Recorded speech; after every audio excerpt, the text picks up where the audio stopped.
recording on Zoom, and we're going to be streaming in 3, 2, 1. We are streaming. Thank you, Council, for being here today. I'd like to call the Osage Minerals Council regular meeting, Friday, May 1st, to order. And with that, I'd like to ask Councilwoman Gray to give us an opening prayer, please. Thank you, Chairman.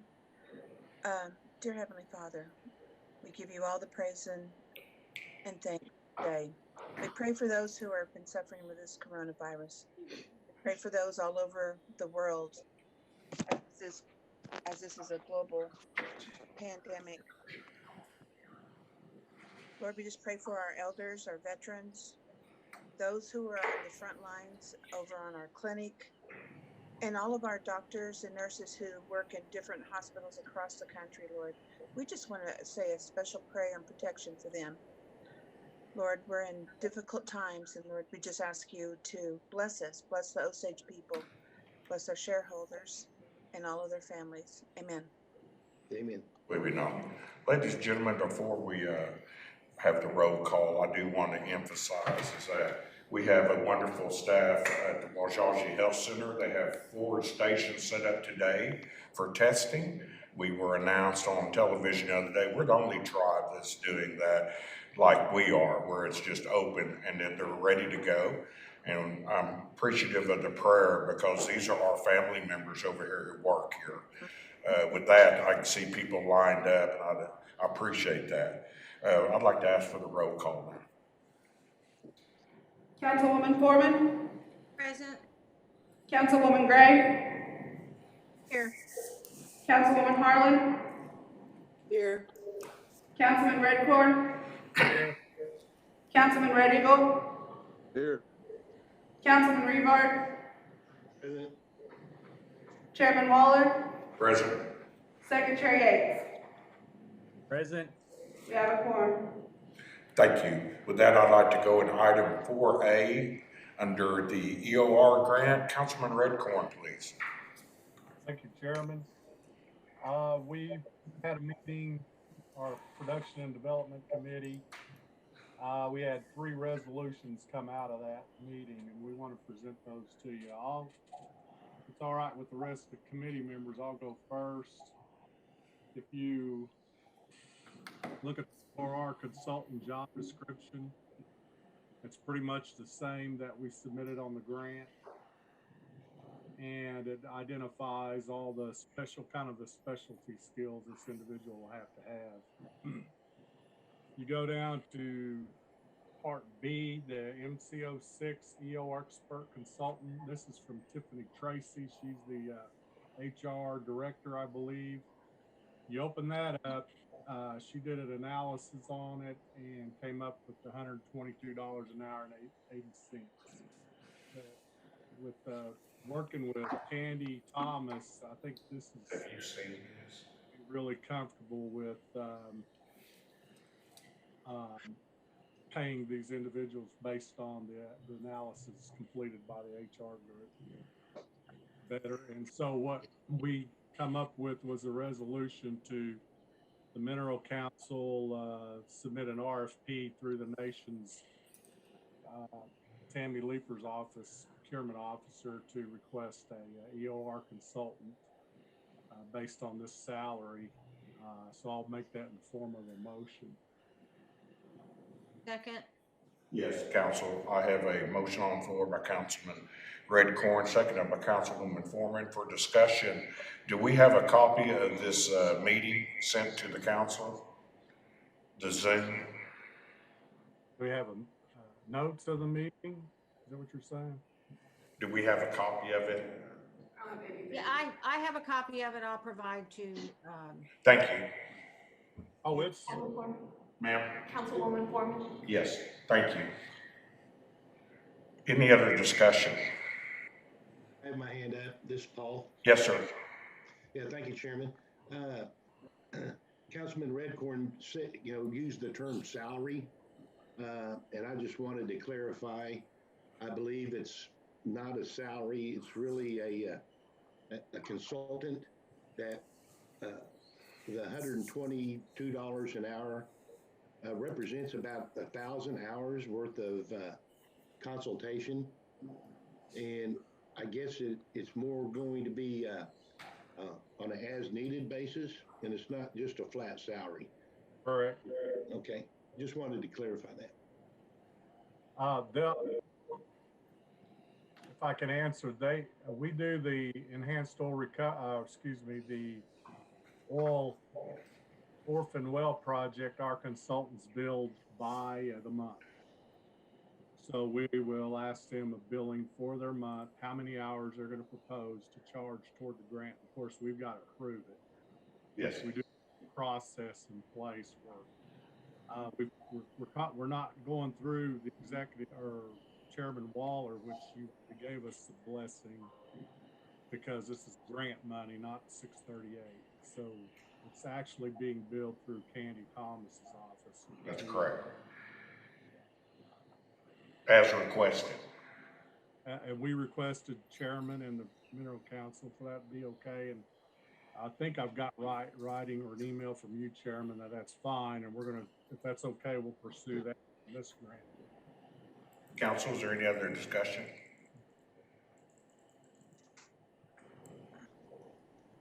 I have a question. Yes. Has this person already been selected? Negative.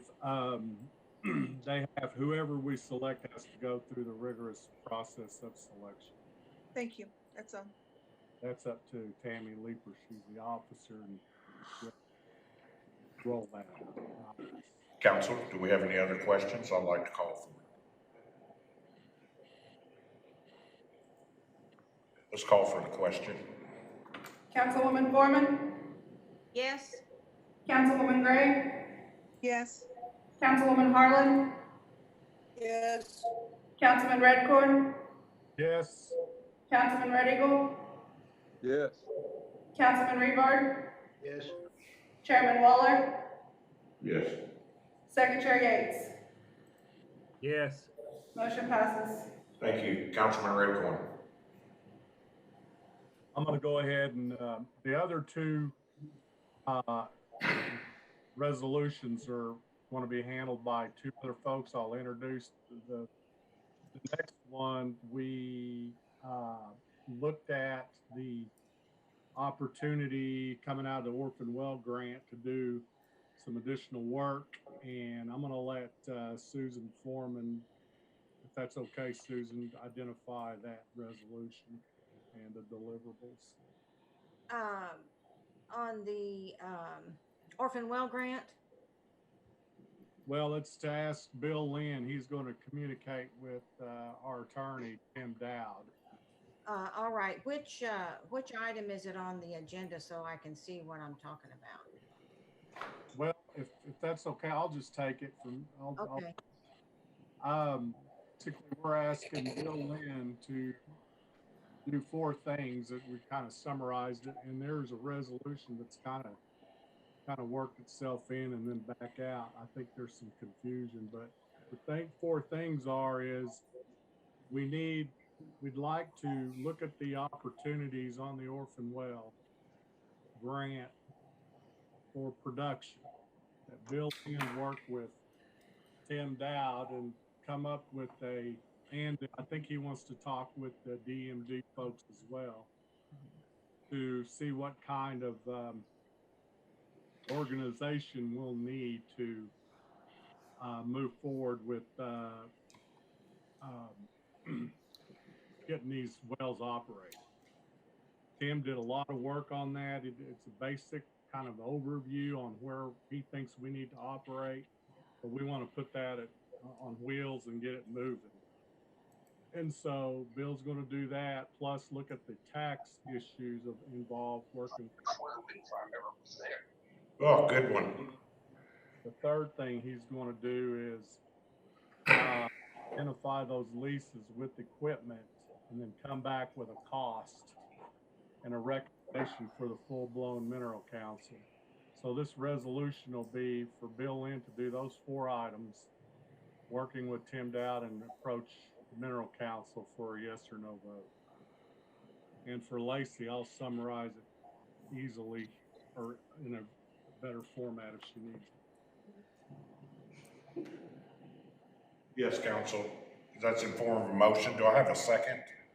Second, Yes, seconded by Councilwoman Foreman. Motion made by Councilman Redcorn. Open discussion, please. This is Councilman Revard. I have Yes, sir. comment. Right ahead, Paul. Thank you, Chairman. I think Bill Lynn will be instructed to work with the DEMD to further evaluate those potential wells in more detail. The Orphan Well Committee's come up with a list of potential wells that we might want to attempt to put on production.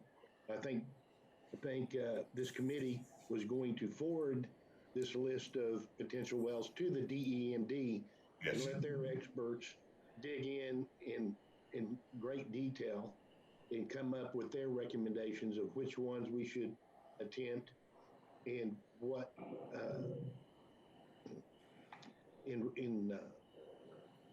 what to do to each one of these wells, their recommendations. So, and then the structure of the entity, whether we form a new entity under the Osage Nation, or I'd like to see us try to keep it under the Mineral Council control, if possible. But you mentioned about the tax situation. The Tim Dowd could probably help us determine what type of entity we need to form, create, to still be able to have that tax exemption status. So I just wanted to kind of clarify that. Yeah, I'm in agreement, Chairman. If I may, Yes. I'm in agreement with Paul. He's more elaborate on the discussion with DMD. Yes, we want 10. I think the DMD piece, we've already has a standing resolution that was passed last meeting that we can approach the DMD on this. That's my understanding. The second thing is if Bill's going to talk to Tim Dowd, we need approval from the Mineral Council for him to do that. Then the other items, it's based on his salary, coming out of his salary, which he's paid to do this work. Yes, Lacey. Where is, Excuse me. Let me correct the in-house. where is the money gonna come from to pay Tim Dowd? Is that gonna be from C395 or the grant? Be the Mineral Council, the 638 funds or the 510. Linnea. Second Chair Yates, Councilman Red Eagle, and Councilwoman Gray. Second Chair Yates, please. Councilman Red Eagle. And then Councilwoman Gray. And then Councilwoman Gray, please. Thank you. My questions are directed at the number of wells, and I know it's well documented, of orphaned wells, and how many have you identified and that you're looking at trying to develop? Thank you. If you want me to answer that. Whoever's best versed on that. Okay. Bill Lynn's probably the best, but we've had Bill Lynn and Stephen Burns both work together to analyze, and I think we've come up with maybe 4 pretty good solid locations and maybe add another 6 that are definitely something we're interested in. So I would say 4 really good prospects, which we actually did the testing on in the field. And then I think there was another 6 to 8 that we didn't perform tests on, field tests, but we think they're still on the list to develop. Okay, and that's out of 1,600 total orphaned wells that we started out with, or 1,800, I don't remember. 1,600. Okay, and then the Tim Dowd money is going to come out of the 638 or S510. Why wouldn't that come out of the grant for the orphaned well? Just a question. I'm not arguing or I just want, I would think it would come out of that grant. Yeah, I think that's a good question. We did this before. Tim Dowd actually did the work, and I'm going to say Lacey can back me up. The Mineral Council paid for his hours for the grant Right. because there were some issues as far as paying for Tim through the grant. So maybe Lacey could help me, but I thought Tim Dowd's hours for the orphan wells work came out of the 510 account or 638. C395. The C395. It came out of our consulting line on C395. That was for application, but I think that we should look at the other. And in this resolution, is this all tentative on the vote of the council for applicant or to take over these properties? Is it in there? Well, no, at this point, the approval will be to approve for Bill Lynn to work with Tim Dowd, and that money will come out of the general fund. Then he's going to come back, and all 8 of us will hear what he comes up with. Yes, sir. Councilman Red Eagle. Up or down. Thank you, Chairman. Yeah, we talked pretty seriously about this in committee, and one of the main reasons we discussed it was because of the downturn that we're experiencing right now. And there's a lot of companies out there that are hurting pretty bad, as Paul said. We think it's a good time to get into business. If we're ever going to get into the business, this would be one of the best times to do that. Thank you. Yes, thank you. Councilwoman Gray. Yes, I kind of take issue from last week and also in previous committee meetings our council meetings, that we already have a business committee set up. We said that we would work, I think from last week's meeting, that we would already set up a time or set up that we would work in accordance with Councilman Redcorn, his committee, and that just didn't happen since we had our special meeting. I'm really disappointed that there was no reach out to the other committee. That committee is specifically to handle developing a business. Your committee is specifically for the grant. And I noticed that you all wanted to change your name to business, but that was not done and that has not been approved by council. The other part is we have already tasked our attorney to begin on doing some development on setting up a business structure. And now you're saying Tim Dowd and using monies that we've set aside for that. And it's never even come through finance committee that this is what we'll do. So I'm really disappointed. Do you want me to respond? Yes, sir. All right, thank you, Chair. Yeah, I got your words last time, Councilwoman Gray. I think your wording was stay in your lane. And we feel like since we're operating under the grants, both grants, and I did direct our committee to let's stay on our grant, what we're finding. So this is one of those issues is we are operating coming out of that grant orphan well. So I think we need to just continue movement in that fashion. I think you and I have a very different belief on how these things should work, I believe. And I really strongly feel this one is unique and it's not a business side of it, because if you start putting business tools to it, it's going to fail because the margins are so tight.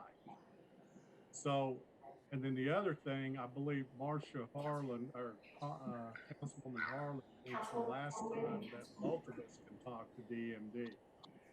So I think this one's kind of unique. Margins aren't there to do business, the rigorous business development. That's the skill that we had. The return is not high at all. So we talked about that pretty heavily. So I think we're meeting what you in last meeting. There's a lot of opportunity you guys can look at, and I don't think this is one of them. This is, as Mr. says, you guys only found 4. He's right. There's not very many opportunity out there in these abandoned wells. But we went ahead and looked at it. Now I think we found some good findings in this grant. Number one, we've got a system in place that we can analyze the value before we totally plug something, and that's been developed. The other thing is we looked at a whole bunch of wells, not all of them, I wish we did, but now we have a process where we can, look at the rest of these things and the ones that's going to come. So anyway, that's my thought is I don't think we need to hold anybody back on the Mineral Council. I've got Paul Revard with 30 years, 40 years in oil and gas, Susan Foreman. I don't think we need to, as a Mineral Council, hold back anybody from talking to DMD or talking because, and then I've got, all the years I spent in an oil company, and I know, I'd like to continue. Let's not hold each other back. If you find something, Ms. Gray, I'm totally supportive, but until you put it in front of me, we got to keep moving. We can't just stop because things, the systems that are in place on the Mineral Council that, I don't even know if there's 5 votes. You have 5 votes to say to back up what you're saying. Councilman Gray. Yes, if I can reply to him. What I'm saying is that we were taking the business experience, the law experience that we have that's currently on council, and also merging the two, working in accord with your committee and this committee. There's a big difference of, when we asked Steve Minideeds, I was the one who called him. I was the one who said, what are the possibilities for this? And I will put my years of experience up against anybody. And just because, your committee is working currently on a grant doesn't mean you automatically will be able to do this. We're all working together for the best and the good of the mineral estate and for our shareholders over and over again.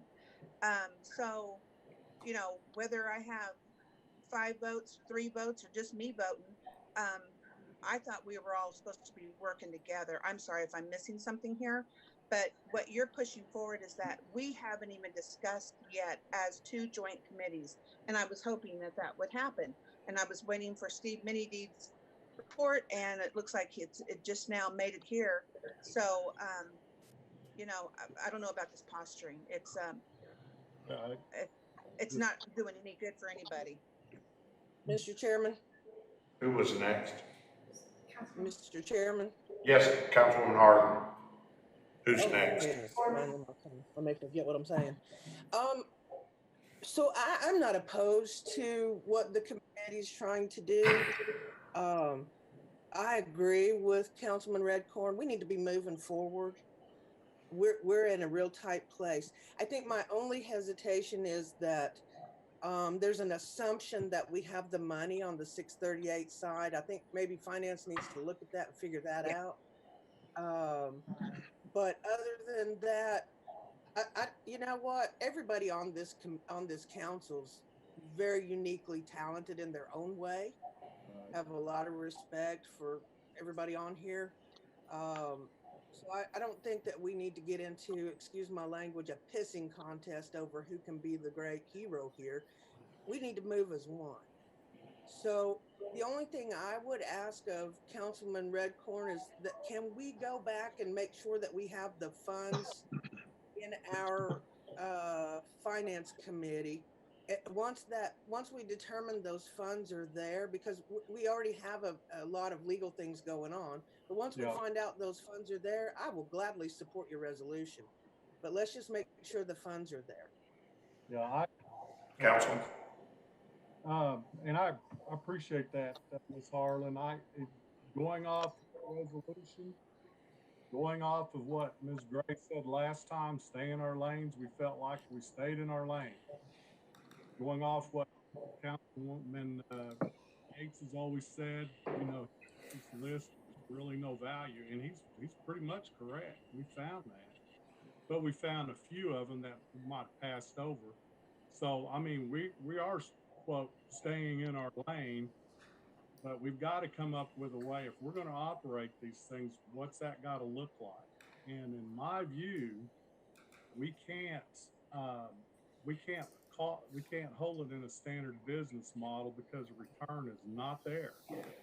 So in my experience in an oil company, the ROI is so low that this opportunity would have been killed a long time ago. So, you apply the tools that Mr. Gray's probably going to apply. This one will never even hit the market. So anyway, so we're just asking, and I think if we have money in our budget to pay Tim Dowd, I say let's see what Mr. Lynn could come up with, and I guarantee you this one is not going to be a business development. It's going to be to help us get wells operating that are not operating now, if that's even Louder. right now. I think we need I'm not picking it up. My head stopped up. That's not what the resolution says. Yes, ma'am. Okay, Councilwoman Harlan, Councilwoman Foreman, Councilwoman Harlan and Councilwoman Foreman. Councilwoman. Okay, so, Councilman Redcorn, I appreciate that, and again, I see what you're trying to do. I'm wondering if you could either consider, amending your motion to include that it's dependent upon us having the funds, or if you want to stay your motion and let the committee meet. Either way, I just think that there needs to be some assurance that we have the finances out of 638 or, whatever we're going to. As funds become available. And may maybe that would be the appropriate way. Councilman. Okay with that. I'll tell you my experience in the Mineral Council. The Mineral Council dictated to the Budget Committee what they're going to do. It's not the other way around. Now it seems like we got to run everything through the Budget Committee, which I think that's a few people versus 8.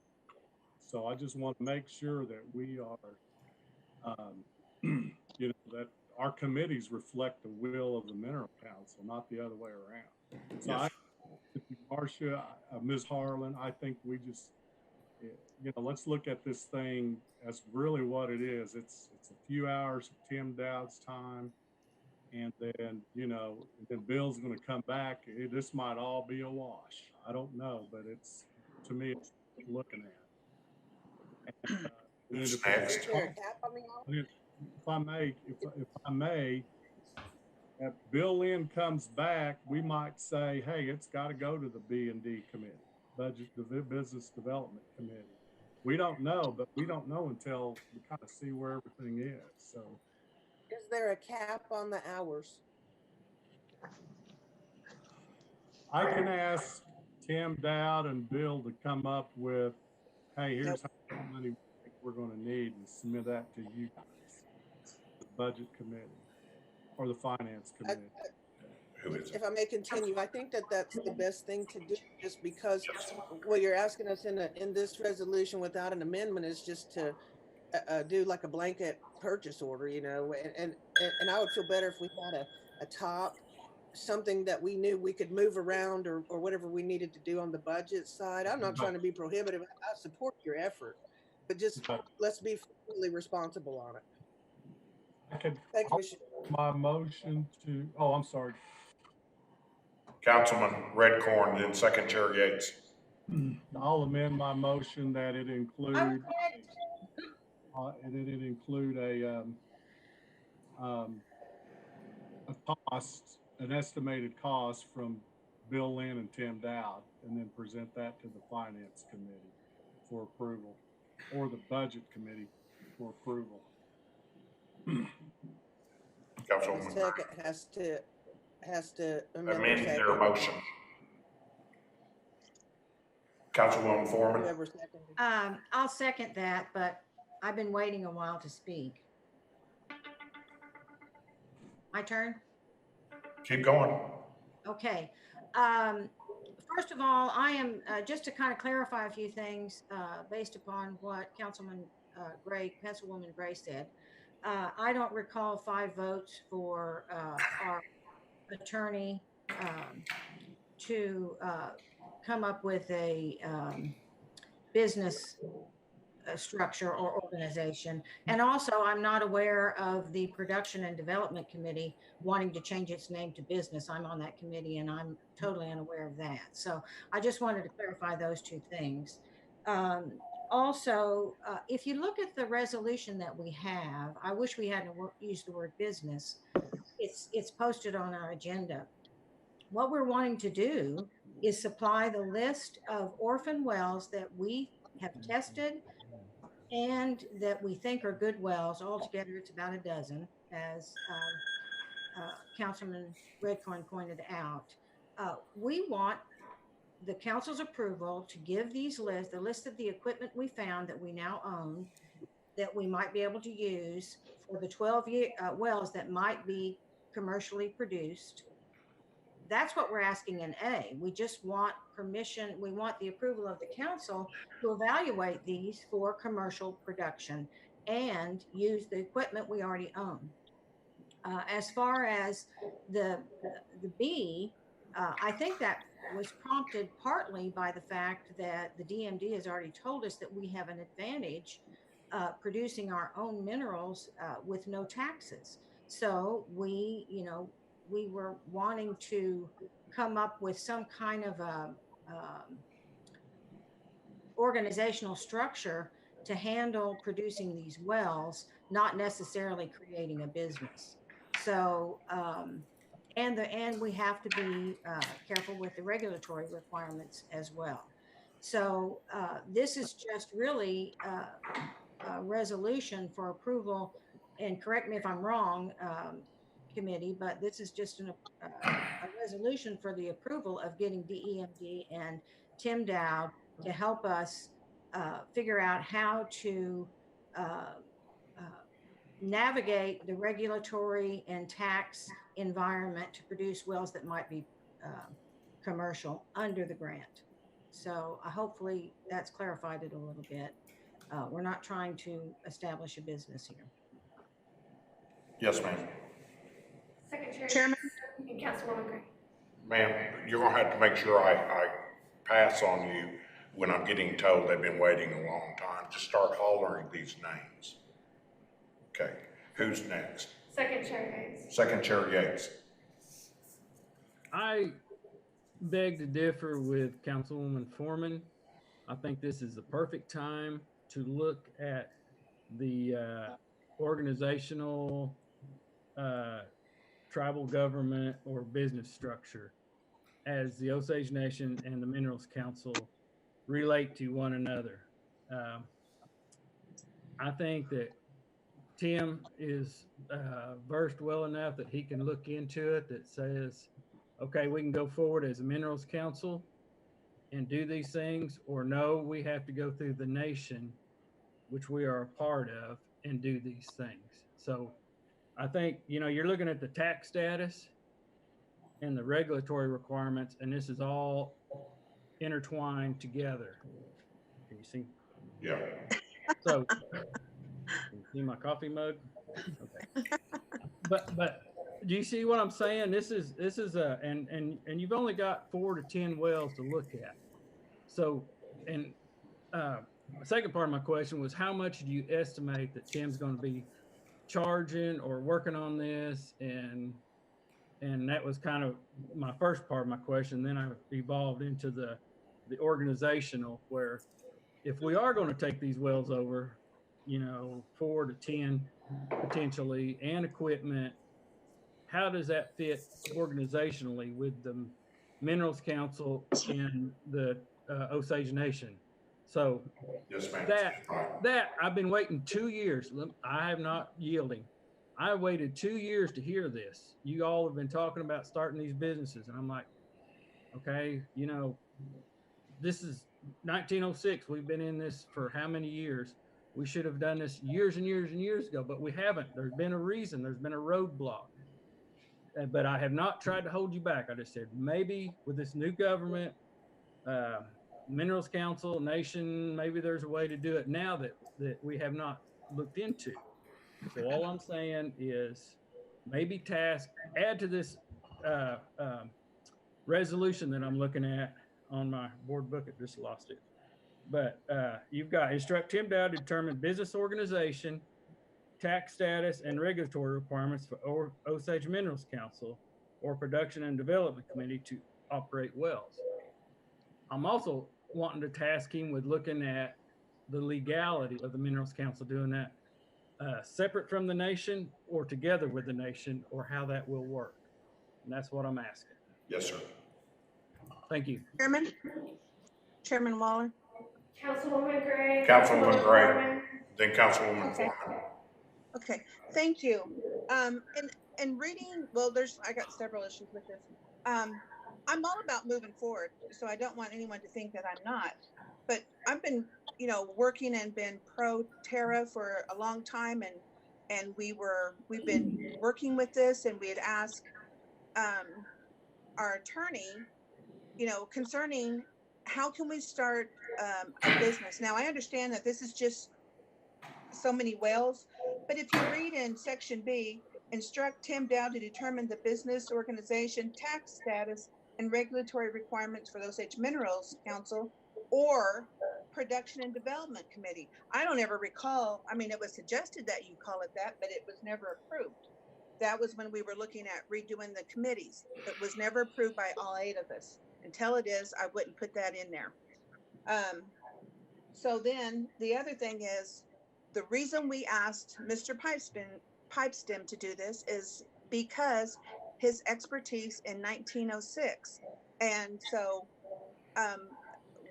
that's why the Business Development Committee was looking at doing this once we decided where we are in Terra. So if that part was omitted, I'd be all for this. If it's producing the orphan wells, the wells that you found that can be producing, that's good.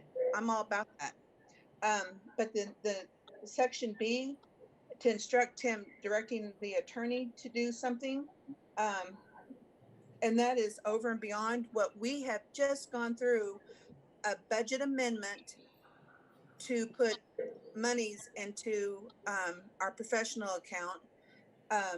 So I think we have a different resolution because we've already asked and requested months and months ago. And if we have to take the time to look that resolution up, to have our attorney, that he was tasked to look at business structure and also, where it wouldn't be in conflict of the 1906, because that's the whole thing. We've been worrying about the American Barium beetle issue right before all this coronavirus started. We were all set to try to settle some of these issues up in DC, and that got completely pushed aside because of the virus and not traveling. So I'm for the resolution, but I'm just not for part B, because we've already got someone tasked to do we're like having 2 attorneys doing the same thing. I just don't feel that that's the right thing to do. Yes, ma'am. Councilwoman Foreman. Oh, I put my hand down. Second Chair Gates. Second Chair Gates. Thank you. I agree with Councilwoman Gray that after seeing Wilson's name on the list, and I'll remind him, Iron Eyes Cody was not Indian. Oh. He's Italian. Good one. But I would agree that probably Wilson, I would trust more with this, looking into the 1906 Act and the new form of government and how that would flesh out and how that would work. And I forgot that he had been tasked with that. And if he has, I wonder, is he on? I see he's up, but is he able to respond to that? Maybe let us know where he's at on all that, or if he's got a report somewhat ready. Thank you. Opening up. He is open. Mr. Pipestem. Glad to respond to that. So, whenever one of the deals, as we've discussed, when it comes to the recent suggestion from Mr. Mini Deeds and the DEMD team that are happening right now, You know, we have looked into these issues. I mean, in fact, I mentioned last week some of the 1906 Act tax issues that specifically refer to gross production tax as it relates to oil and gas on royalties. Um, and it's specific to oil and gas, by the way, not helium or any other mineral or resource. But and it's specific to royalties, but it's also does not say. Um, it has a lot of specific provisions there that I think that we are very specifically a part of this equation on whether we can take advantage of the situation we're in now, which sounds like, just as you said, Councilman Yates, that you know that the Osages have been in business here for over a century, and wanting to get into this is, I think there have been barriers, but it seems like it's a time to understand why, without recreating the wheel, what is different now.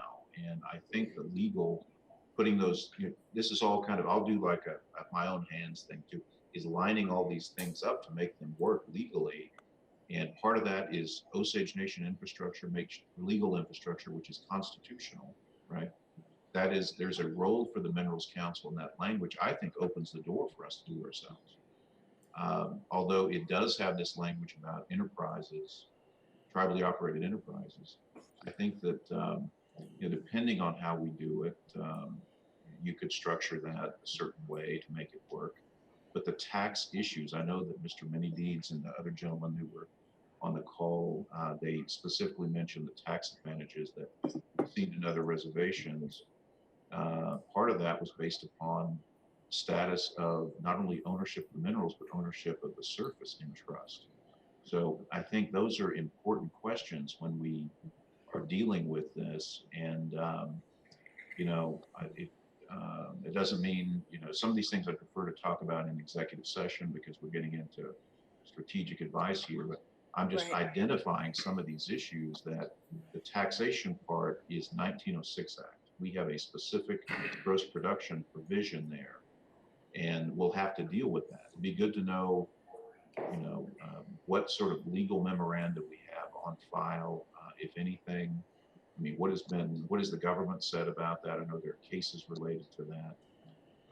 What does it mean related to taxation that falls on oil companies, the producers, or when the tribe owns the minerals, but the surface land owners is in fee? Is that an issue that we need to work through that's a little bit different now? So I would just identify those as issues, but I will tell you that I think the Minerals Council, under the language in the proposed or in the Osage Nation Constitution, that specifically refers to Osage Minerals Council powers, not only as an independent entity, but as an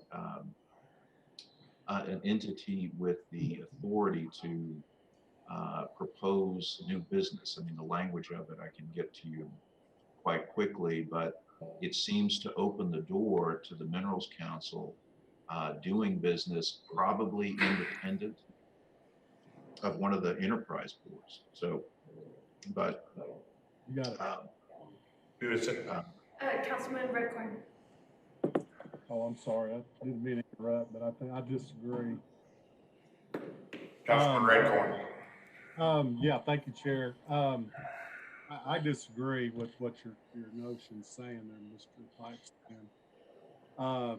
This is not a business.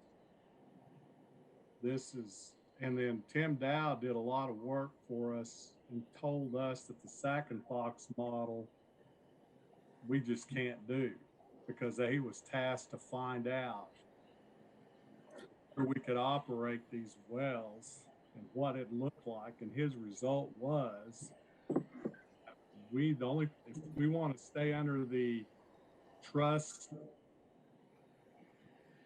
that the BI has and we're protected, he recommended staying in that area, and the only thing then was to move royalties. Now, with the conversation with Mr. Menedees last week, he kind of blew that out of the water. that if you operate these wells and you don't walk in the BIA door, which a lot of tribes are doing, including the Sac and Fox, then I think Tim's analysis needs to consider that. If many deeds, and that's why I asked, could you, Mr. Many Deeds, give us a list of these tribes that are doing it? The third thing we talked about was that you know, is this going to be a lease or not? You know, we still lease it, and somebody comes in and they do the work, and we move the. You know, we don't know. But I think that kind of structure needs to be developed first before we go and talk to Mr. Pipestein. If it's not even possible based on the return, then there's no need to pay Mr. Pipestein $300 an hour for him to go to work. Because Tab knows it's really specific. If this is an opportunity, Tim, tell us where. Talk to Many Deeds and tell us quickly. If it's not, then we're done. Mr. Pipestein, you don't even need to look at it. But if it's still in that location, that, yeah, we've got an opportunity here, then I think we need to launch it further into maybe Margot's committee and let you guys look at it. But at this point, you know, this is, you know, front end engineering, this stuff that I've done with oil companies.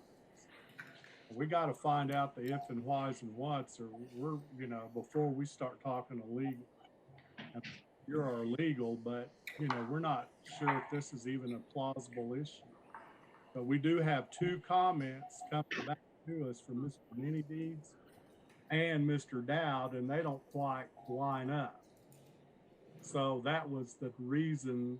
Sorry, I probably should have said that early on. That's the reason we want to get Tim talking to Many Deeds to see if Many Deeds is right and we can operate wells and we can get these, as Mr. Yates says, these no-shows damn near, get them operating, but it won't look like a business. This is going to be strictly run to get cash, to plug wells, to pay the royalties. I mean, it's not going to be a business. It's going to be, you know, work.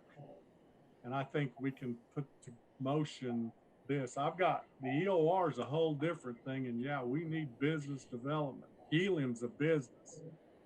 All these other opportunities we're not looking at, or we should be looking at, that's a business. To me, that's a business development committee issue. But this orphan well is not. Now we're going to go into the EOR. We passed that resolution. I guarantee you, Ms. Gray, Mr. Pipestein, we are going to be talking to you because it's a big opportunity. You heard Many Deeds say we could double 100 years of production. I didn't say it. They said it. That's a couple of hundred, 1 million barrels. Multiply that, we can go. So that's a business, not this. This is not a business. This orphan well is not a business. It's going to be clawing and trying to find, you know, just to get barrels going, get us able to produce money, to get some money to plug wells. You know, that's what we're after. But, you know. Yes, Council. Are you finished? Yeah. Can I ask a question? Councilwoman Harlan, then Councilwoman Gray. I'd like to go with Councilman Harlan, then Councilwoman Gray. I would ask if, one, we could understand what the amended motion and amended second is exactly, and then I would call for the question. Councilwoman Gray. Well, I appreciate what Councilman Redcorn in his last explanation said what exactly this is, and I agree with Councilwoman Harlan to really be sure what A and B is. I think some of the wording is, you know, this is the first I've heard of this, of, you know, expending some additional legal fees for something that we've already tasked someone else to do. But I will be, and if it's changed, I will be in support of this. And then meanwhile, I will come up again with working, the two joint committees working together to set up the business structure and working with what we've already tasked our attorney with. So we can, now's the time. Now's the time to get those laws worked up. I've always said this, Osage Congress doesn't even have one oil and gas law on the books. We don't have anything. We've got a lot of work to do on setting up a business structure, a complete business structure of how this will look like, so that all of these different grants can function under that. And, we've been waiting for this, and we've got out of chaos comes opportunity, and that's where we're at. So hopefully that we will be able to be all working together. This is sounds like weekly meetings from, in my book. So I'm ready to get on it. And but we were waiting on the Terra. We were waiting on all the different. It's almost like the perfect storm has gone. If we get clarification over what this resolution is, and then I agree, we need to see what the cap is of having him research what it is you want him to do specifically, his scope of work. It's almost like we've kind of jammed two different things in one resolution. That's all I have to say. Could you read, is it sticking with this draft of the resolution at this time? Nope. I'm updating as we went, but. Councilman Redcorn. Yeah, we made a revision to the resolution. Which is? With part B was to get with Mr. Lynn and Tim Dowd and get an estimate of how much it's going to cost, send it to the finance committee for approval, or the budget committee for approval. Okay, all right, I'm good with that. Then and Councilwoman Harlan said call for the question. Hold on, I need clarification. We're clarifying the resolution. So we're not going to instruct Mr. Lynn to work with Tim Dowd. We're instructing Mr. Lynn to get an estimate from Tim Dowd. No action is going to be taken at all, other than the estimate. That's how I want to vote for it.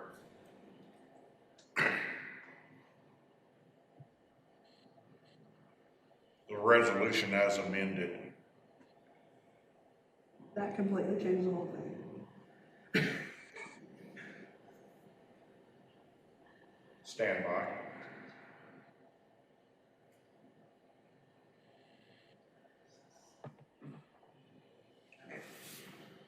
Ready to call for the question? Yes, call for the question, please. Councilwoman Gray? Yes. Councilwoman Harlan? Yes. Councilman Redcorn? Yes. Councilman Red Eagle? Yes. Councilman Rebar?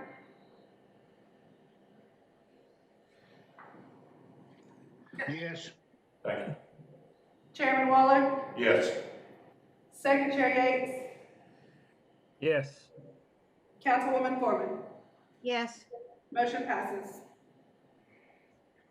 Thank you. I'd like to move on down to the new business item. Chairman, there's one more resolution that we have. Yes, sir. I'm sorry. Go right ahead. Thank you, Chairman. This came out of the Production and Development Committee. It reads, for resolution, the Osage Mineral Council hereby establishes that the chairman of the Osage Mineral Council shall immediately, upon receipt, provide to the Osage Mineral Council members copies or notice of all communications, verbal or written, regarding Osage Mineral Estate business, Osage Mineral Council business, and or anything affecting the Osage Mineral Estate, including but not limited to all communications from the Osage Mineral Council's attorney, any United States agency, division, department, or solicitor's office, emails, notices, phone messages, or calls, and copies of all resolutions and letters that the council has approved the chairman to sign. That's in the form of a motion. If Lacey's received it, y'all can look at it. Have you received I've it? not received it. We don't have it. Point of order. Yes, sir. Not that I'm against it or for that. It's not on the agenda. We can waive the, the normal and vote to put it on the agenda, but I would say maybe move it to Wednesday, the next Wednesday, and put it on the agenda so everyone can look at it and digest it and decide whether they support it or not. This is the first I've seen it, and it was not on the agenda. That's my thoughts. Thank you. I have a question. I was, Councilwoman Gray. Councilwoman Gray. yeah, it's not that it's a better deal or maybe it needs some clarification, but I agree it wasn't on the agenda, and I would really like to add the verse to it is also add something about council. We need a policy on Facebook post or social media post as well, because I really think this kind of goes both ways. Of course, we would like to get all of the information so we can form the decisions we need to. But when we don't, then it gets out on there on Facebook, and then it just causes disruption. So I think I agree with it being in to next month. Or not next month, but in 2 weeks. Yeah, it just needs some work.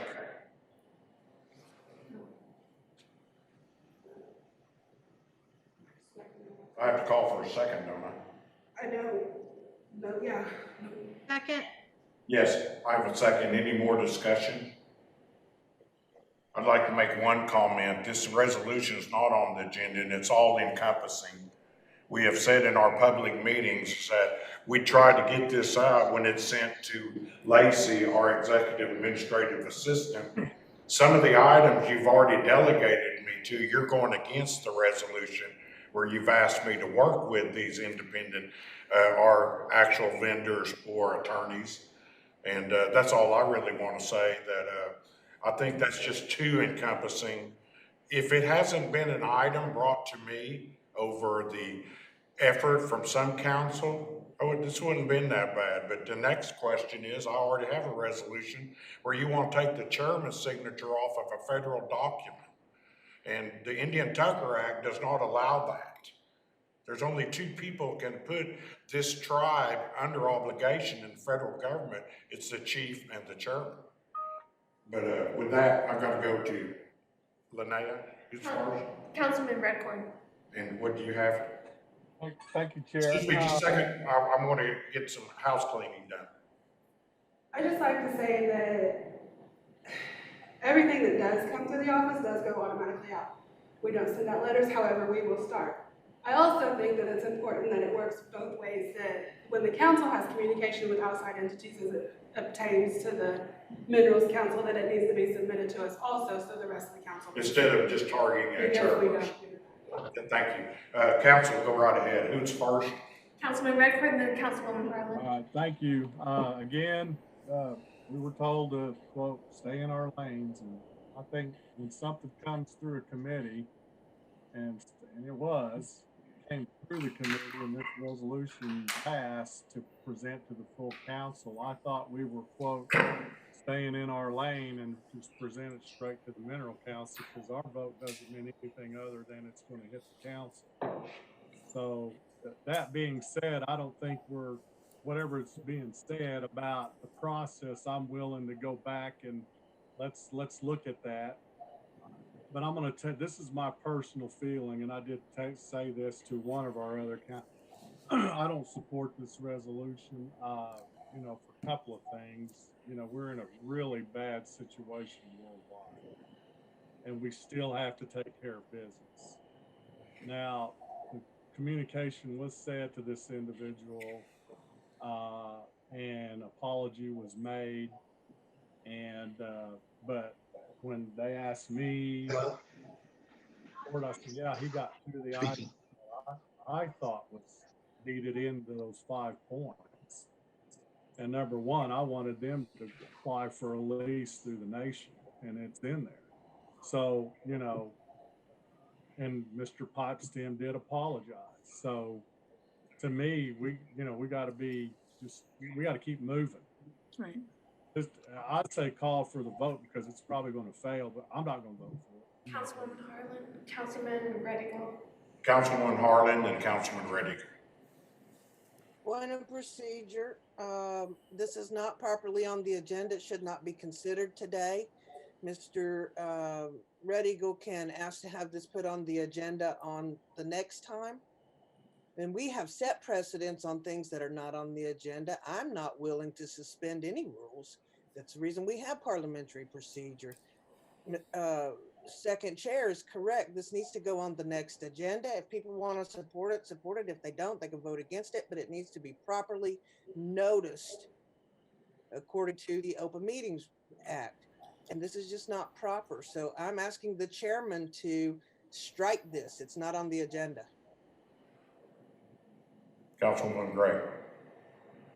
I agree, and I agree with both what council members Redcorn and Harlan have just stated. And I even suggested as well as let's move it, let's look at it, review it, but it needs to go both ways on you know, social media part on that. So I say move it to the middle of the month. Strike it Councilman Red Eagle. for today. Councilman Red Eagle. Thank you, Chairman. Yeah, in the past, you know, I agree with everybody on the parliamentary procedures, but in the past, there's been motions on the floor. They weren't on the agenda several times in the past, in the last couple of years, maybe even before that. So if you want to stick to parliamentary procedure and importance of all that, you know, it's been done before. So as far as that goes, I'm willing to go to the 20th, but I want everybody to think about it due to the fact that we've all campaigned on transparency, you know, so has the Osage Nation Congress. And there's many times that transparency hasn't taken into effect. And and due to the grievous times that we're in today and in the past month, you know, we need to know what's going on. You know, all the members of the council need to know, all the members of the Nation Congress need to know.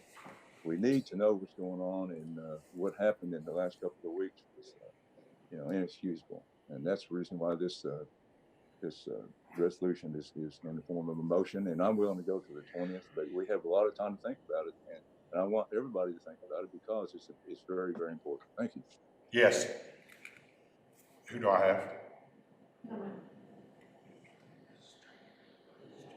I think that we ought to go ahead and call for the question.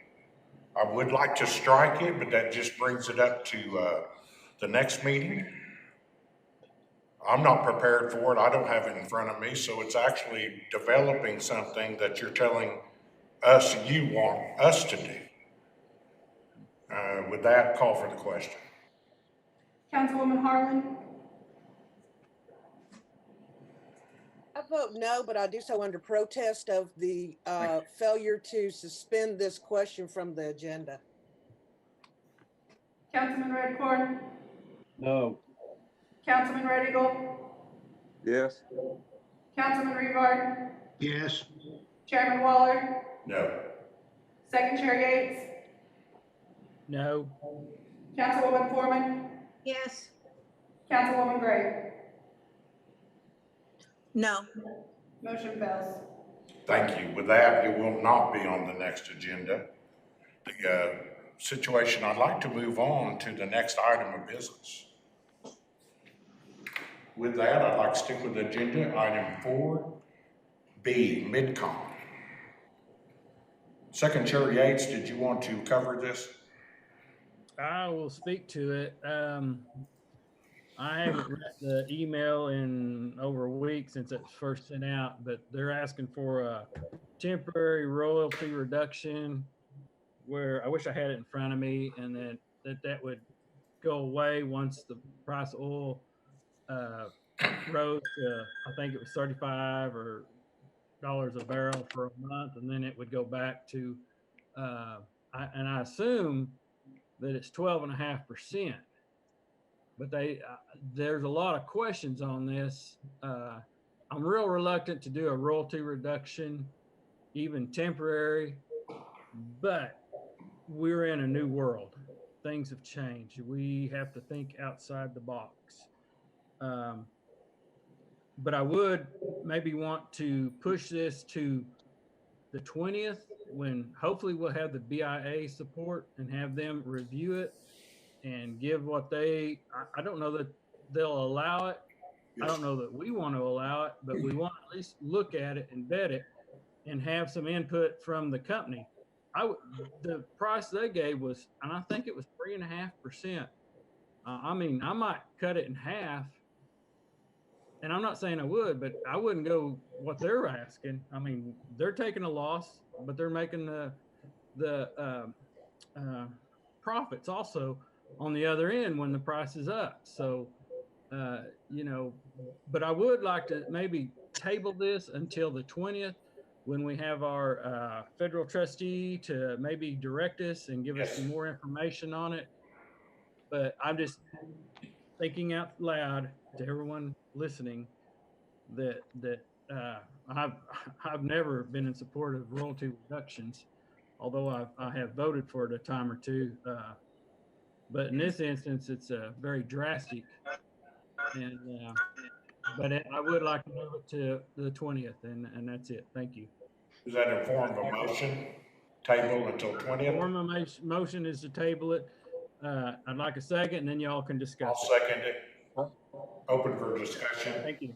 Councilman Rivard. Councilman Rivard. Thank you, Chairman.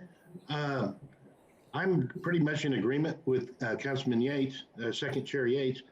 I think he's right that they were requesting a 3.5% royalty, which is extremely low. I'd rather see them keep their production in the ground and not produce it, and sell it when we have a decent price instead of just giving away our reserves. But the main thing I wanted to discuss was that I don't think our lease is written in such a way that we can amend the lease. I think that we would have to terminate the lease and give them a new lease. I don't think we can just change the royalty on our own. I don't think the superintendent has the ability to change the royalty. I think if we were to even consider this, I think it would have to allow the lease to terminate and issue a new lease if you wanted different terms. Because in the language of our lease, there is no language or vehicle to amend it or extend it or to alter it in any way. The only thing that comes close is one of the last sentences of our lease has some language that the superintendent has some ability at her discretion to do certain things, but changing the royalty was not one of them. In fact, it was specifically excluded as one of her authorities. So I don't think even if we wanted to that we could without terminating the lease. So I just wanted to point that out. Councilwoman Foreman and Second Chair Yates. Councilwoman Foreman. Okay, thank you. I agree with both council members Yates and Rivard. I think we need to table this certainly till our superintendent till the next meeting. But I also think we as a council need to discuss types of relief for our producers and for our shareholders on what we can do. We may not be able to reduce the reduction, but we might be able to have a moratorium on Production. Terminating leases due to low production, based upon what Council Member Rivard said earlier in this meeting. Coffeyville's not buying oil right now, so that's going to hurt producers, and we need to have a discussion about what relief we can provide both parties. That's all I had. Yes. Second Chair Yates. Second Chair Yates. Thank you. I have been fielding calls daily from producers, some of them wanting to buy leases, others wanting to shut their leases in and not sell. And I've even got one that's one individual's wanting to buy oil from other operators to sell later. And he was trying to figure out how he could transfer it from one tank to another, pay the royalty, and then not have to pay the royalty again once he sold it. So there's all kind of things going on out there. And I've been busy on the phone every day. But the main one I want to clarify is the, they're wanting to not produce at this price. They're wanting to hold their leases, but they're not wanting to produce them and sell at this low price. So what they're wanting is reassurances that they won't lose their lease by non-production. And what I've been telling them, I'm looking to the 20th, or maybe I need to call the superintendent, or maybe Paul can maybe clarify this for me. But as long as you sell in paying quantities, and it's kind of vague, but as long as you pay within a year, you're within right to keeping that lease. Now, at 3 months, they will contact you and say, you have not sold, and I told them at that 3 month stage, they may respond in letter form. And I strongly suggested they do that and say that due to the economics and everything that they're not producing at this time, but to keep in touch with the BIA and respond to their notifications. But I think as long as they sell within a year, they're legal to keep the lease. Is that correct, Paul? I'm asking you because I'm hazy on the situation. Chairman. Council. Yes, thank you, Chairman. And thank you, Councilman Second Chair Yates. The way I understand it is that so long as you have paid royalty equivalent to the rental amount of $2 per acre for an oil and gas combination lease, if you pay that within 1 year of the anniversary of your lease will be able to be considered in effect and not be subject to termination. There is in the regulation a clause that says you are not allowed to shut your well in without the superintendent's permission. So I think that we should ask the superintendent, each one of the producers could do this. Every single producer could write her a letter, but if we could do it in a blanket form, ask her to waive that. So if a producer does want to shut in one of their wells, or if they have a well that developed a tubing leak or a casing leak, and it's going to cost thousands of dollars to repair it, they'd rather wait until the price of oil is something more reasonable before they make that repair, that they're allowed to shut that well in without the jeopardy of losing the lease. Now, some of our producers, and I'd say most of them, are producing their wells at a loss. They're just not selling the oil. They're just, filling up their tanks, and in some cases, renting additional tank storage beyond what their capacity is right now, waiting for a better time to sell it. And I think that's to the headright owner's best interest in the long run, because Yes, sir. they're rolling based on that price per barrel. It's better to keep it in the ground, but I think I think that if a producer has produced $320 for that year, their lease is not in jeopardy. The only part is if they have their wells shut in, they really are supposed to have the superintendent's permission.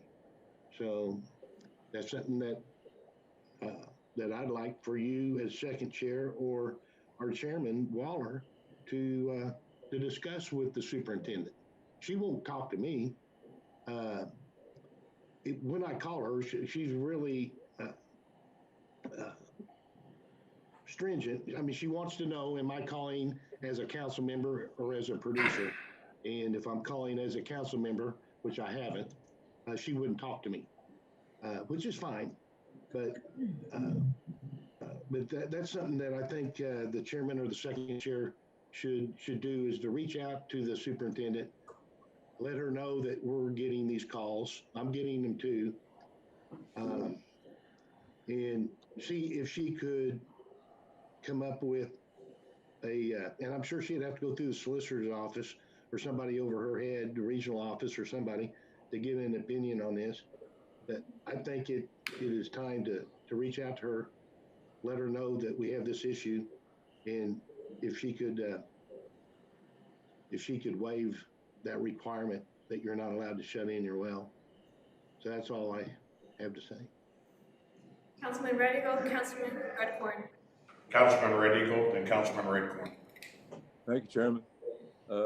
I agree with just about what everybody else has said, you know, and due to the downturn that we're experiencing right now, you know, I don't think the shareholders would be very happy about us decreasing the royalty of any kind. I don't think that's kind of the feeling I have.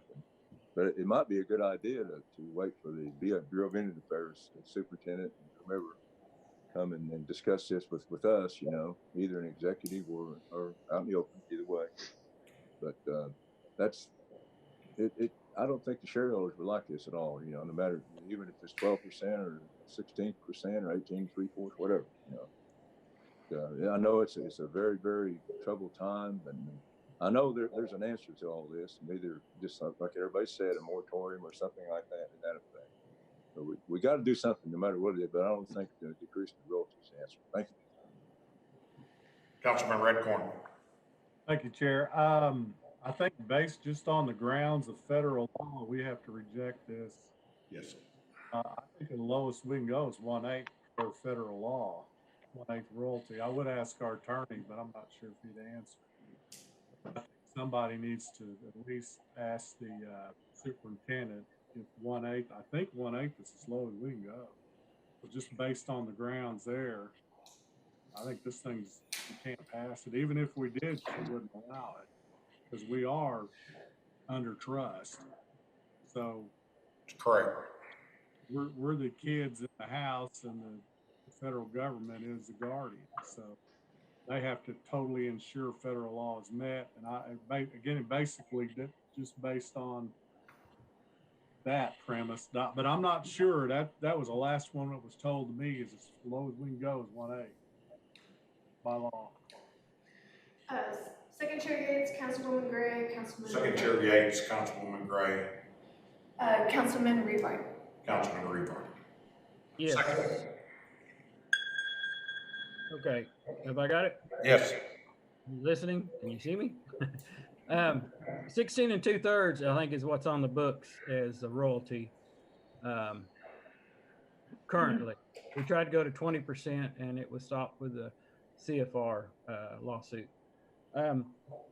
I will say that I did reach out to the superintendent a couple weeks ago when this first started, and she said that we would have to do it by case situation, pass a resolution case by case, and that she didn't think she could support shutting the lease in because of prices. But that was, 2 or 3 weeks ago when I first talked to her about it. But I told her then that, that these operate, that was when it went to negative. That was the day that it went, or it may have been before that. I think it was before that. But since then, it's gotten worse. But I think we need to put that on the agenda for the next meeting and maybe reach out to her and make sure she's going to be there, or a representative, because last Wednesday meeting we did not have a federal presence, and we really need that presence now we need to get on this. We're probably behind right now, but we need to really get working on this now, because these people are calling me daily and they're saying, what are you going to do to help us? And I'm saying, you tell me what you need help with, because you are ones out there doing the work, making the money or losing the money. I need to know what I can do to help you. And so what they're doing, the royalty reduction is the only one I've seen even mentioned. The rest of them have all been, hey, we're wanting to shut them in. We're wanting to, we'll keep producing, but we're wanting to, like Paul said, store the oil and sell it. I've heard them talk about 1960s where they bought tanks and set tanks and kept it till the end of the year, and then made, tripled their money by the end of the year, selling in December. But again, I think that needs to be on the agenda for the 20th. And we need to reach out and make sure that we have a federal presence at that meeting. Thank you. Yes, sir. And all the effort does have to be, and I appreciate your comments. We need our trustee in our meeting fielding these questions on the cuff, because if it's separated back to the solicitor, then we need a solicitor sitting here. If it's not taken to the superintendent or it's moved to higher up, then they need to be here during this turbulent time. Who's next? Councilwoman Gray. Councilwoman Gray. Thank you, Chairman. Um, and listening to everyone's comments, for the SBA is giving money to small businesses. They have a path to go down, but our shareholders don't. And when we went negative, to me, that was a crisis mode, and we didn't hear from our federal trustee. That she should have been reaching out to us. What do you want me to do? How we work together in accord, and that hasn't happened. In fact, she just, wasn't here, sent a report in, and wasn't here, and that's disappointing. So I have to agree that I think she needs to be on the Zoom meeting, and there should not even be any. In fact, I'm almost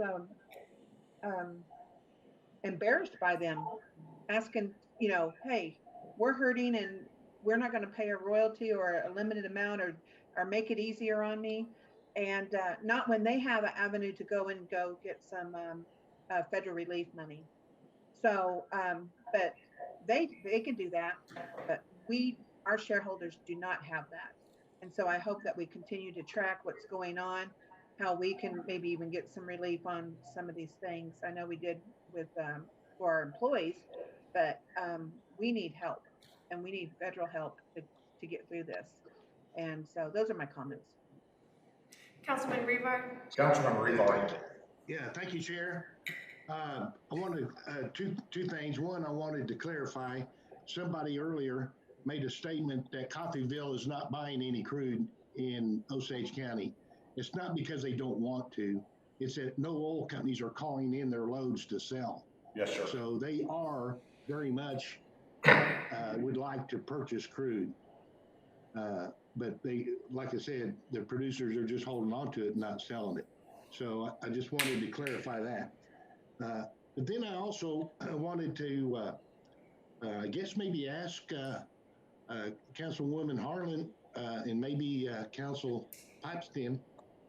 I think our governor, Kevin Stitt, has asked the administration to deem this price of oil as a act of God, like a force majeure, which I guess in some way allows the state to keep leases from terminating due to lack of production. If that happens, my question to our Councilwoman Harlan is, would that be for every county except Osage County?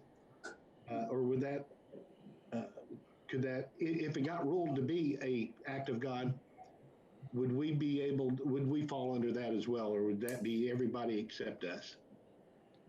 Councilwoman? Are you asking me?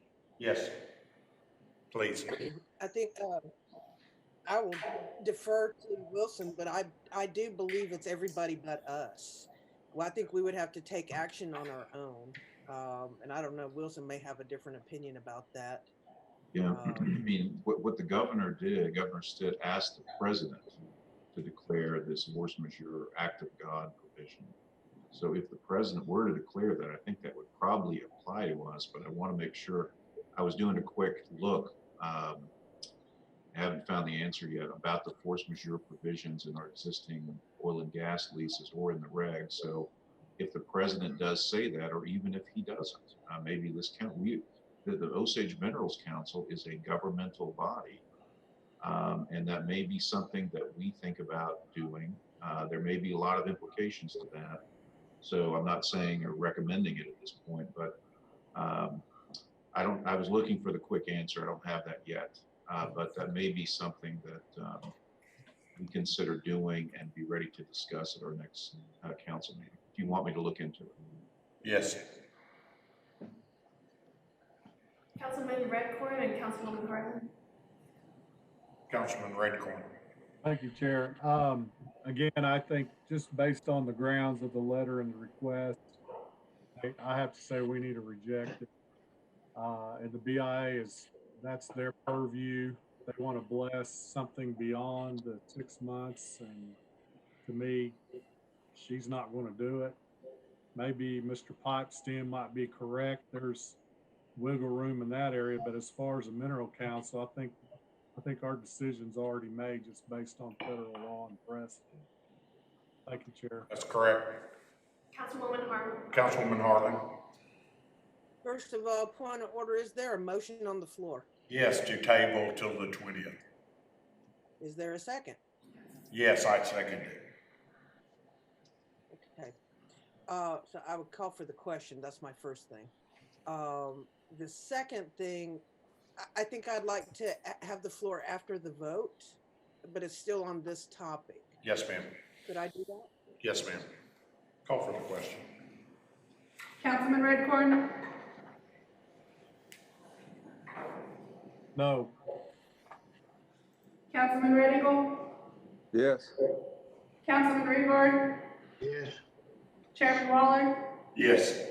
Second Chair Yates? Yes. Councilwoman Foreman? Yes. Councilwoman Gray? Yes. Councilwoman Harlan?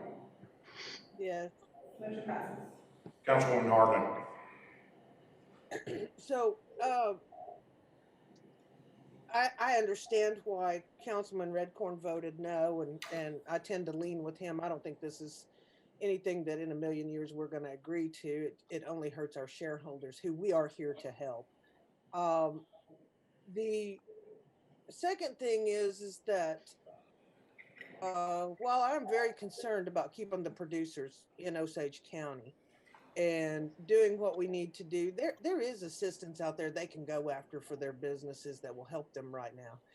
What are we doing about our shareholders who are going to have zero money come September and a very limited amount come June? We've talked about this before. We said that we would look into what stimulus package might be available to us or anything, but sometimes we talk about something and we don't come back to it. And I haven't seen any measures by the Osage Nation that specifically addresses the elders who are not going to have any income, who've depended on this. And Councilman Redcorn and I, just about once a month, one or the other of us will talk about our elders who are dependent on this money, and they're starving. They need it. They need it for their medication. They need it to live off of. And what are we able to do? Have we as a body asked for help from the Osage Nation for our shareholders? Have we as a body sought to apply for any funding from the stimulus or anywhere else? I appreciate all of the work that everybody's done on whether the resolution for MidCon should move forward or not. But I'll be real honest with you. My concern is not MidCon. My concern is the shareholders. And I'm asking this council today to stop talking about it and start moving. So in that, I am asking a motion to go forward that we submit a letter to the Osage Nation asking for specific assistance for our shareholders. Second. And that we continue Yes. as a body to seek out what funding or what emergency provisions we can go after to help the shareholders. And I put that in the form of a motion, Mr. Chairman. And I have a second. I will accept it. And also, any other discussion? Yeah. Second Chair Yates and Councilwoman Foreman. Councilwoman Foreman and Second Chair Yates. Well, first of all, we have not, the only thing I think we've done two things. I believe in our last meeting, our chairman asked our council to check out the stimulus package and see what can be done for our shareholders. We've not heard back from our council on that. That's correct. So the resolution that the Production and Development Committee was prompted by our situation to go ahead and move, and our discussion with DEMD to move forward with trying to produce these wells. It may not amount to a whole lot of money, but it is at least one action. So there has been a few things that have been done, but I agree we need to do bigger, bolder things. And also the DMD did quote that they are not allowed the stimulus dollars, and that was asked also in our meeting on Friday. Second Chair Gates and Pipeston. Councilwoman Foreman, I'm gonna go on second chair. Thank you. I'm about 3 ticks behind where I should have jumped in. I just wanted to explain the force majeure, and I did explain to the chair and a few other people that when I was on the Second Minerals Council, the notorious Second Minerals Council, we worked a lot of concessions, and in each one of them concessions, that clause was written in, and our lawyers had to explain to us that what it was like today, in case of pandemic or a world war or something beyond their force that affected the whole nation, that they couldn't fulfill their contract, then that would exempt them from that contract, fulfillment. So I'm thinking that maybe that was it may, if it's written into a contract and lease agreement, then there may be that force majeure clause. I kind of feel like there probably isn't, but I don't know that for sure. And maybe Paul could answer that, being that he owns oil and gas in Osage County. I don't know that that's written into those leases. So I'm sorry, I'm behind. It's not germane to what we're talking about. I support what Councilwoman Harlan has put forward, that we get something going for the shareholders, because as everyone said, there is small business help out there. So these people that are saying, "Oh, we can't produce our leases, we're this," they're still going to get that money, that COVID-19 money for non-production small business, supplement. But they definitely going to be hurting come June, for sure September. I mean, it's going to be catastrophic. I mean, it's going to be terrible. So again, I apologize for jumping in late on the force majeure. I was just trying to offer that as what I knew about it. Thank you. Pipeston. But you had a council person? Oh, then Councilwoman Gray. Councilwoman Gray. I'd like to go with Councilman Gray, then Mr. Pipeston. Yeah, I believe every meeting, all of us talk about the elders. And not only in our own families, but the calls we get, we see them on the emails. They're worried about what payment's going to be, what it's going to be, and this is what I live on.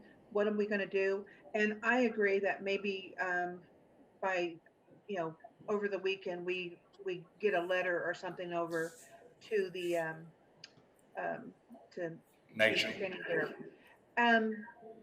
But on another note, some of those monies, those COVID monies, that's very specific what you can ask for and where you've had harm. And unfortunately, we're not hitting some of those thresholds of how we can help. So we are going to have to look for some help with the nation. And then we need to have the other thing is to identify the people that are going to be in need. I mean, there's only going to be a certain amount of money if we're able to get it. Congress just closed their session earlier this week, and so it would have to go under a special session. But we are, and it's really not only our elders; it's the nation's elders too. I mean, it's. But I know our shareholders, those who depend on this for this is their retirement. This is how they live. This is how, we know they're hurting. And I know a lot of us on our own are helping a lot of elders throughout, throughout the tribe. Pipeston, and then Councilman Redcorn. I'd like to hear from Councilman Redcorn, then close with our attorney. Councilman Redcorn, before I turn it over to Mr. Pipeston. Thank you. I think no action on the lease is in place, maybe prompt our guys to go ahead and sell their oil, because that'll trigger Robin to act on the cancellations, even though they're not, I understand what they're doing, but it's not helping our shareholders if Yes. they hold on to the oil. So I just wanted to say that. The second thing is, and I know this is an old argument, but I believe the trust belongs to the shareholders. So that includes all the money made on trust property in Osage belongs to the shareholder. That's my personal belief, probably in my life thinking that way. So there's a lot of revenue being generated on their property, and I think it behooves that if somebody made the motion, or I'll make the motion, that we request direct funding from the nation to pay out. Yeah, we have the motion on the floor. We have a motion. Councilwoman Foreman. Councilwoman Foreman, I ask that Mr. Pipestein speak for just a second. So thank you, Chairman. So the CARES Act funding, there's $8 billion for Indian tribes and tribal businesses in that fund. Now, it has not been released yet. It is in court, and it was supposed to have been released, a few days ago, but the language of that law is very limiting on the use of those funds for COVID-19 related expenses. So, but that being said, COVID-19 related expenses, I mean, there's some guidance now from the Treasury Department that seems to allow an Indian tribe to see about their elders who are shut in right now. The Osage head right holders, many of them, particularly elders, are not leaving their homes. They're limited capacity to go get groceries and that sort of thing. So it would seem that CARES Act funding that the Osage Nation should be receiving any day now, and I expect it will be in the tens of millions. 5.1 million.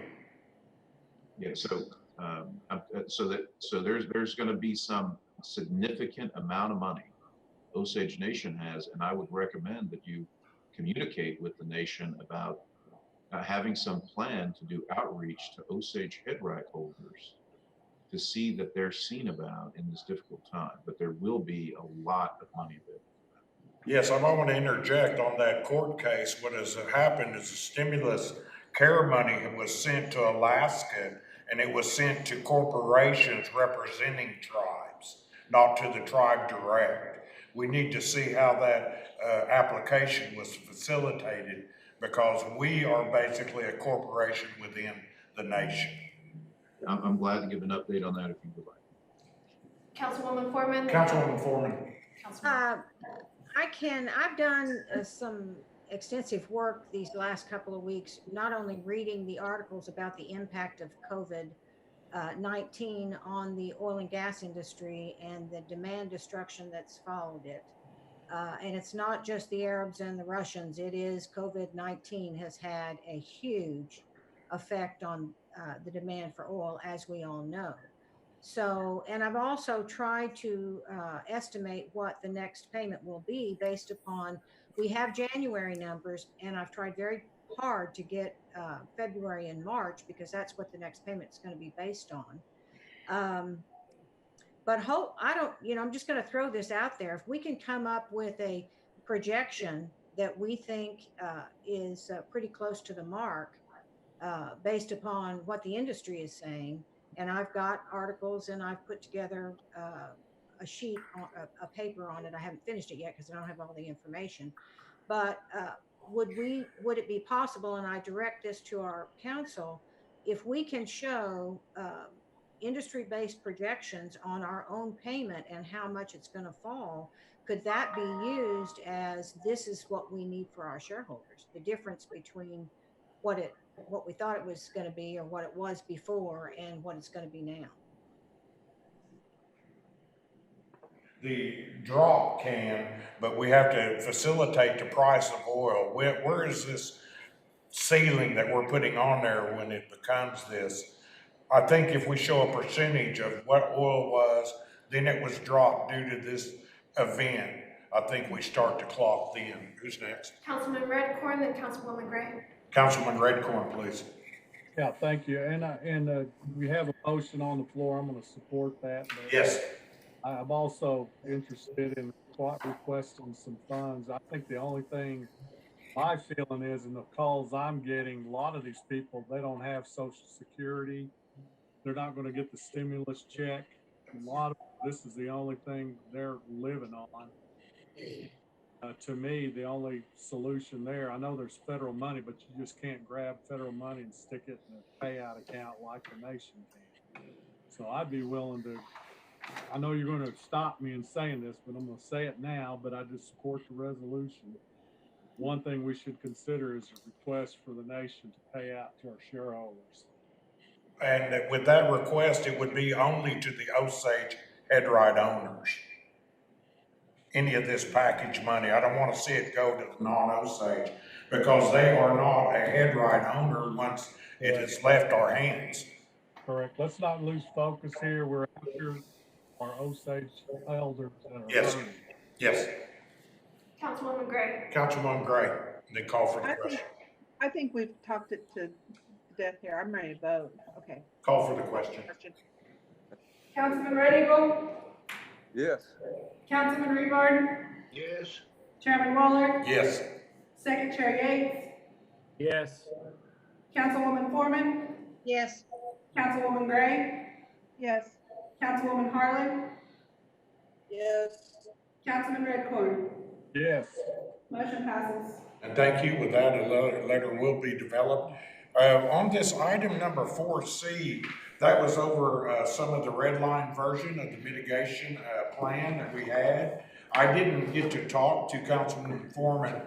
I just wanted to ask the council to review the red line version and come back to the 20th with your recommendations or support. That's all I have. Councilman Foreman, is that all right with you? Yeah, that's all right with me. A lot of my review was, and I have provided this to our council. Yes. Had questions, questions, we had talked in the past about talking with our scientists and our council about how, when I read through this, there's some inconsistencies in the language. They use conservation bank, they use biological opinion, and they use conservation area, all as the same thing. And I think that needs to be cleaned up. Yes, ma'am. And I don't want to get into too many details here. I just wanted to give you a flavor of what I found. So I have questions for our scientists about how there's actually just one within my red line version comments and what I emailed to everyone. And I'm forgetting it right now off the top of my head, but it was a question that should be directed to our scientists. So maybe they could call in at the next meeting and they could answer some of these questions. Yes, ma'am, or we'll have a conference call with them before the 20th. Just like we could even Zoom a meeting with them. Yeah, because I think it's not a question of do you approve what I've redlined. What I've redlined is for discussion. That's what I was wanting to do. Okay, with that, do I need a motion to table? Yes. So moved. So moved. Second. Second. I have a motion on the floor by Councilwoman Gray, seconded by Councilwoman Harlan to table to the 20th. Lacey, we might look at working with the doctors to get us a conference or a Zoom meeting before the 20th. We'll check their availability. Thank you very much. Council, call for the question. Councilman Rebar, Yes. Chairman Waller, Yes. Second Chair Yates, Yes. Councilwoman Foreman, Yes. Councilwoman Gray, Yes. Councilwoman Harlan, Yes. Councilman Redcorn, Yes. Councilman Red Eagle. Yes. Motion passes. Thank you, council. I do not have anything that needs to go into executive. I was looking at going into old business. This is another item that I just wanted to put on the agenda. I've just been contacted after we had sent this letter to them. I think the big question they're asking is, which end of the payment are we needing to look at over doing a project such as this? And I just wanted to come back in front of the council, and we need to wait on DMD to help us with that evaluation. but I wanted to make you aware of the question that was asked by me by Mrs. Sugar. I do not have anything in front of us to vote on. With that being said, Council. Pipestem and then Councilwoman Foreman. Councilwoman Foreman, then Mr. Pipestein. Could you repeat the question that was asked? I didn't quite get it. Sure. They were wanting to know which end of that contract or what they had wrote to us on the transmission line. Where do we feel like the money would be better developed, on the front end of the contract under a payment, or do we put it into a more of a monthly or yearly payment over the span of the project? Oh, okay. And I just wanted to make you aware of that. I don't think we'll cover that until they send us something in writing. Councilman Redcorn. Councilman Redcorn. I think we need to kill this. Okay. I mean, this proposal. Yes, we had denied their proposal. Yeah, unless they come up with something better. Yes, sir. Councilman Harlan. I'm not clear on when we voted to deny it. I thought it was still in talks. And We did last Friday. okay. Wednesday meeting, dear. I'm sorry. Okay. Thank you. Second Chair Yates. Second Chair Yates. Yes, I'm sorry. I don't recall. I do recall some discussion, and I'm sure it'll have to be an executive. I was wondering if Wilson had any thoughts on this. Mr. Pipestein. So I had another round of discussions with the NextEra officials, Rebecca Schur and the other guy's name, Drew, I think.